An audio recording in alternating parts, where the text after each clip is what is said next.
When I noticed that Strike Suit Zero was on sale on Steam a few days ago, I checked out the gameplay trailer and was intrigued enough to plop down $10 and a couple gigs of hard drive space to try it out. This wasn't the first time I had glanced at the game, but I was hankering for something different to try, and it seemed like SSZ might fill that need. As much as I wish I could say that it did, the truth is, well, eh. Don't get me wrong, Strike Suit Zero isn't a bad game per se, but it just feels slow, dull, uninteresting. Sort of like Laundry Day, when you're just plodding through the monotony of washing, drying, and folding clothes. The action that looked crisp and fast in the gameplay trailer was slow and dull in actuality, as though I was piloting a ship through transparent molasses instead of in the vacuum of space. The bright lights, pretty colors, and warp effects were certainly nice to look at, but in the end I felt like I was falling into a trance, and I couldn't force myself to go beyond the 4th or 5th mission. Despite how much I wanted to get one of the multi-engined, kick-ass looking ships you see in the trailer, or at least thought I did, the anticipation of doing so waned after a few minutes of flying around. My craft was plenty fast and maneuverable enough compared to the enemies I was facing, and though I nearly got shot down on a few occasions, I didn't feel any pressing need to upgrade either my ship or my weapons. Weapon selection, even at the most basic level of choosing between energy and bullet-based guns, seemed pointless.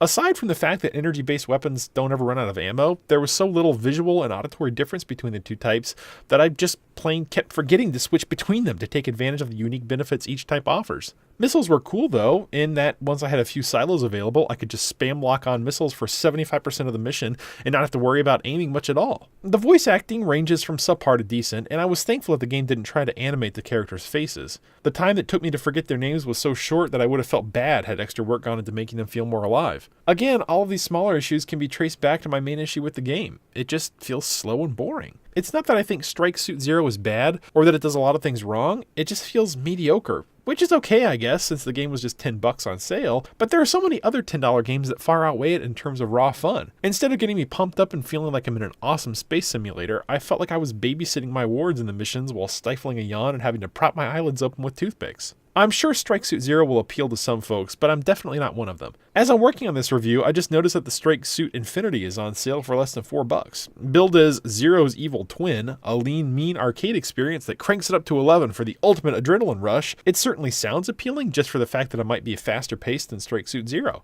Yet, when I think about the adrenaline rush level in Strike Suit Zero, this evil twin doesn't really sound like that big of an improvement, even at a supposed 11 on the scale. I'm Mike, this is Game Night with Mike. Thanks for watching, I'll be back again soon with more videos.